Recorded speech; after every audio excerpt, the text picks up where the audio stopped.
Hey everybody, Scoutcrafty here again, Mishmash Monday. Hope you are having a great day and had a great weekend. It's a holiday today, as a matter of fact, in a lot of places. Some places celebrate Columbus Day, other places Indigenous Peoples Day. And they're trying to, get rid of Chris. Chris had his 15 minutes. They're trying to move him on. You know how things are today, right? Everything gets changed around.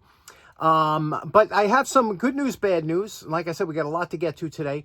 And I was always from that school of thought, I would rather have the bad news. Give me the bad news first, then we'll go to the good news, But the bad news, or it depends on how you look at it, my good friend Terry Bentko, and you might know him, Bentko Vintage Machine Works. That's what it is. It's Terry's channel. And he does all kinds of vintage motors, electric motors. He sent me that beautiful Century motor that we're going to be getting to as soon as the weather cools down. I've been looking forward to doing that. Barry, what I didn't realize was Terry lives in Fort Myers, Florida, and he got hammered. 6 feet of water in his place. I mean, look, I know all of you right now are saying, oh, geez. And Terry had all these beautiful motors and vices. And it's funny because just I don't know, was it last week or the week before, I was watching Terry's awesome video on vices, on high-end vices like reed vices and Athol and things like that. And he went through what makes a good vice great. You got to check out that video if you like vices, and it's just worth a watch. He did a fantastic job. And I wanted to tell you about that video, but then he put out another video saying he was kind of decimated by the Hurricane Ian. So maybe stop by his channel and say hello and wish him the best. Anyway, so a couple things, like I said, to get to. Let's start off with my poor man's flea market.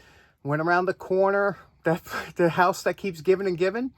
Check out what I found there this time. Now, the night before garbage pickup, I walked by that house that they throwing out the great stuff, and what happens is I look on the side of the house. They have all their stuff staged that they're going to throw out the next day, and I saw a beautiful sledgehammer, a pick, and a few other things, and I was like, oh, I got to make sure I'm back there the next day. Unfortunately, I had my burner clean. I couldn't get back there early. But when I went back there the next day, I picked a couple of things up. And one of them, I've always had a fascination with brooms of all type. I love brooms. And if you've ever had to work with a broom, especially for a living, you know the difference between a quality broom, a good broom, and a piece of junk, something, a dollar store broom. But when you find a good broom, and what I usually do is, even when I find brooms that are trashed, I take the handles, because especially an American-made broom, the handles are always a good quality hardwood.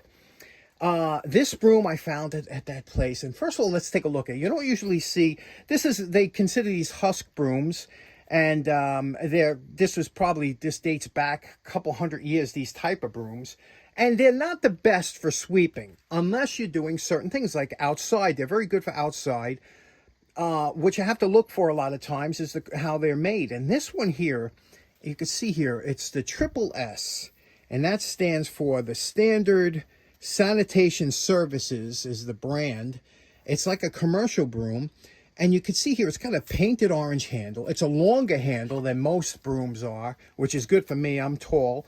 It's got the orange, the strap rope that they put in here, the twine that holds this together is an orange, and it's a black. You can see here that they must dye the husk black. Now, what's interesting about these brooms is these things last a very long time if you don't abuse them. What happens is a lot of times if they do get wet, you have to hang them up so they straight. The worst thing you want to do if they get wet is lean them down like that so they get bent and then, they don't come back. They do wear at the end. Sometimes as they wear, they get better. They perform better.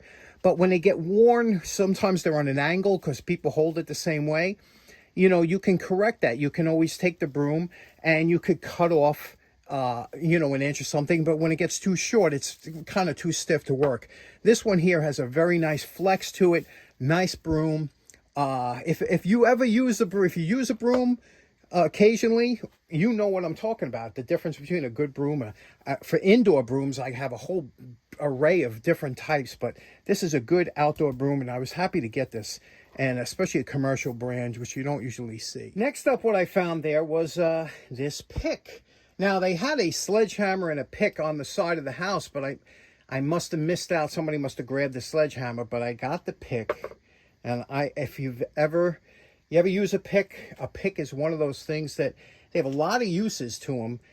And especially in my area where the soil is extremely rocky and has a lot of roots, a pick or a mattock is indispensable. You know, you can't dig a hole without one of these. And this one's a beautiful one. The handle's in great shape. Had a little Scoutcrafted red on the bottom. This is factory. And you can see here it's a typical. Now, if you've never used one of these or see how they operate, they're not put in with wedges. They have a handle that is tapered, and this is a tapered hole. So when you push this in and you slam it on the bottom, it's kind of seats itself. And to release it, what you do is you have to bang it kind of this way and knock it down. And let's just clean this up. I love these things because I use them.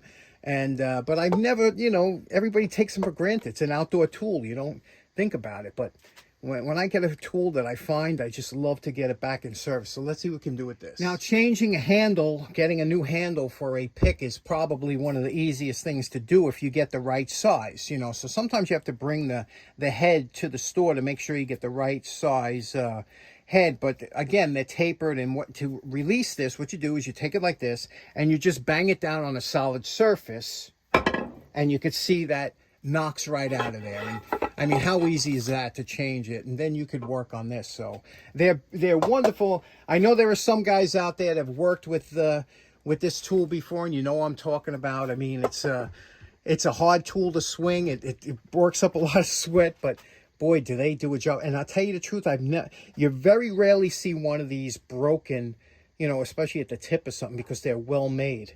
And they go through a lot of abuse. And the more you use it, it seems like the better they get.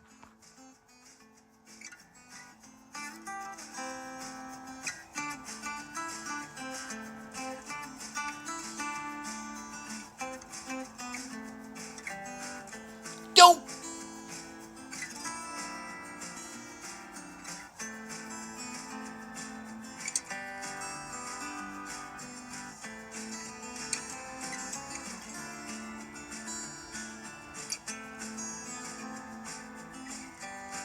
Okay, next up, while the varnish is drying, I thought we'd take a little side trip, a little road trip per se, to Terryville, Connecticut, where the Antique Padlock Show is being held this weekend. And as you know, I am a padlock collector for a long time. I have more padlocks than I do tools, so imagine that. Anyway, it's a lot of fun, and it's a good hobby if you want to get into padlock collecting. Not too many people do it. And the funny thing about it is that if you ever have to sell off your collection, they're very easy to mail, unlike a Vice or Anvil collection. Easy to buy, hard to sell. So let's take it first. Let me show you what it looked like, what the show looked like, and then I'll show you what I picked up there. I gotta get it back. You're at my house, correct?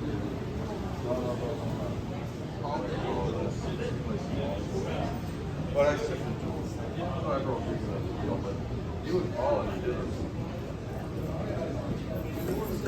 Now you can sell it. Mine was thinking about the best.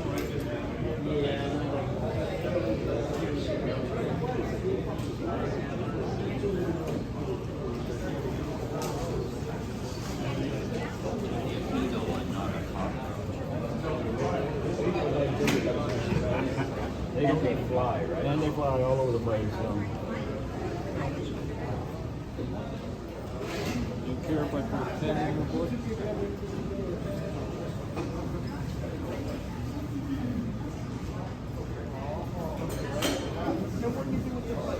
Watertown might be back in 5, that's okay.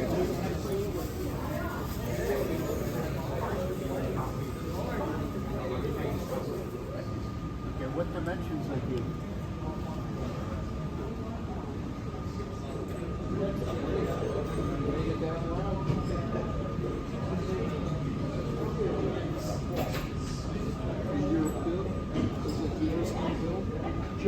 Jack, That's right there in Pennsylvania.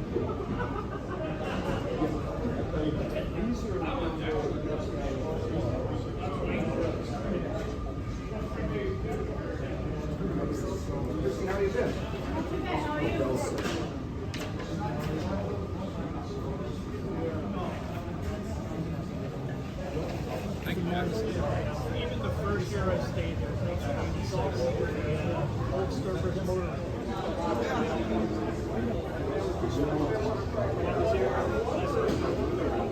Okay, so this is what I picked up. You could see here, you know, I picked up, I think, about 11 locks. But now, you got to remember, if you go every year, or for 10 years, and you pick up 10 locks, you know, all of a sudden you got a 100 lock collection. But when I first started going, I was buying a lot more, but I keep it down. This is just fun. Let me show you a couple highlights. First up, this here is a Cleveland 4-way lock, and they call it a 4-way lock because if you look at the key, it has 4 different cuts on it. These were quite popular back in the day. You know, they were interesting locks. The thing is that they were a little hard to engage because the key didn't go in either way. You know, it only went in one way. But interesting lock. They collect. They get a lot of money for these locks. You know, usually $100. So I was very happy to get this. Let me clean it up. It's a little dirty. Let me show you what it looks like. Okay, so this is more what the lock should have looked like. And what this is, it's a Cleveland 4-way lock. And these were quite popular, invented in the mid-20s. I think 1924 was the patent, and was held by 2 brothers, but the company was run by, I believe, 5 brothers.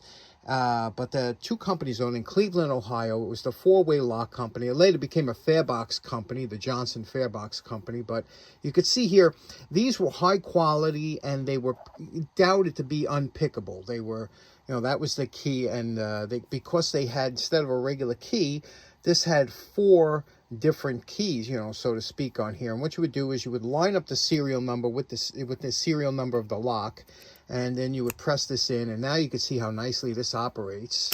You can see how, you know, a nice snap to it. Very easy to operate. Cleaned, it's lubricated. I will re-lubricate it again, but I clean it out with a special lock cleaner called Houdini, and then I lubricate it with my Tri-Flow, which I personally like. And just a beautiful lock, and there's so much history with all different types of locks. But this one was hard to find for me. It took me a long time to get one because they're so expensive. These things run over $100. So this one I paid $15 for. So that was a good deal. Next up, I picked up a nice American padlock. I love these. The Series 10. They're small but stout. You can see they have date codes. This says UHJ, and you can see by the chart here, this was built in June of 1975, making this padlock about 47 years old. And so what a beautiful little lock. These are, and they clean up so nice. Next up, I always like the unusual locks. This one here is called a Wise lock, and you can see here, this is quite a different type of mechanism. And how this works, it's a push key. And what you do is, here's the key. You could see the writing on here, Wise lock. And to operate the lock, what you do is you just push this flat into the chamber and just turn it. And that's how it locks and unlocks it. And you could see here, then you would put your whatever your gate or whatever you had to do, and then just click it back into place, and that was locked in. Unusual lock, hard to pick, a nice little lock. I like unusual stuff. I got a couple of Yale warded locks, and when I say warded, they have special wards in there that the key has to go around, and that's how it operates. And always try and look, if you ever look for the original key. If you get one with an original key like this one here, see how ornate and beautiful that key is?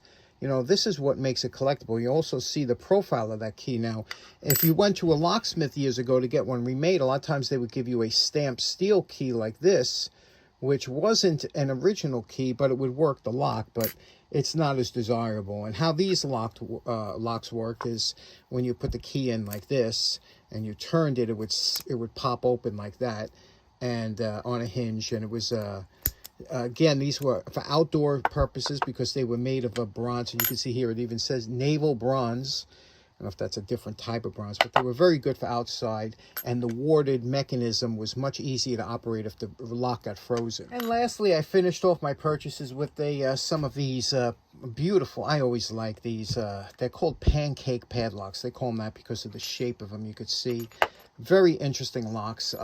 Champion was one of the bigger manufacturers. They had this one's 4-lever. You can see it's a smaller one. This one's a 6-lever.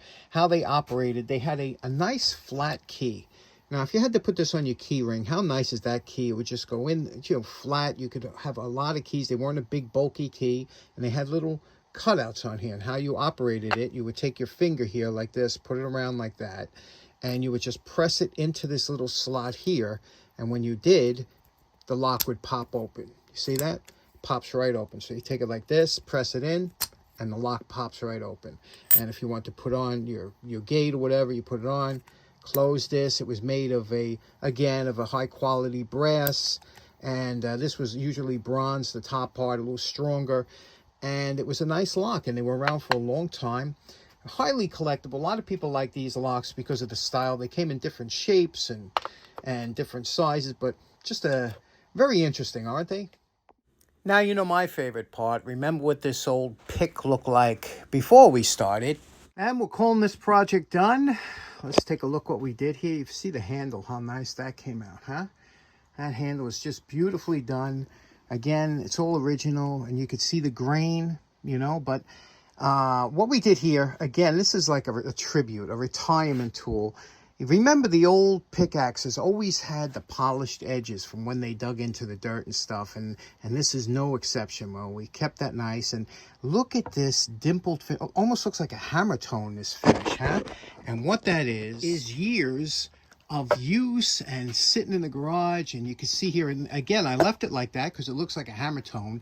Now, I have other ones. I have my great-grandfather's and whatnot that has a much better finish on if I wanted to restore one of these. But this one here, it would make a great wall hanger, wouldn't it? Just look at that beautiful handle, you know, with the red like it had on the bottom. And this is old growth hickory, and just nice. I even varnished up here so it won't rust anymore, but it just has a nice look to it. I just like the way that looks, and you don't see this pattern too much today because this is a longer pattern, a heavier duty one, and today you see a lot of times they'll have a flattened spade on one side and a point on the other. This was a real old-time construction axe. When you think of a pick, this is the type you think of if you look at an old picture from the antique days. So there we go. This one's in the can. Nice little find, wasn't it? Okay, so in closing, that was a heck of a mosh. We were all over the place.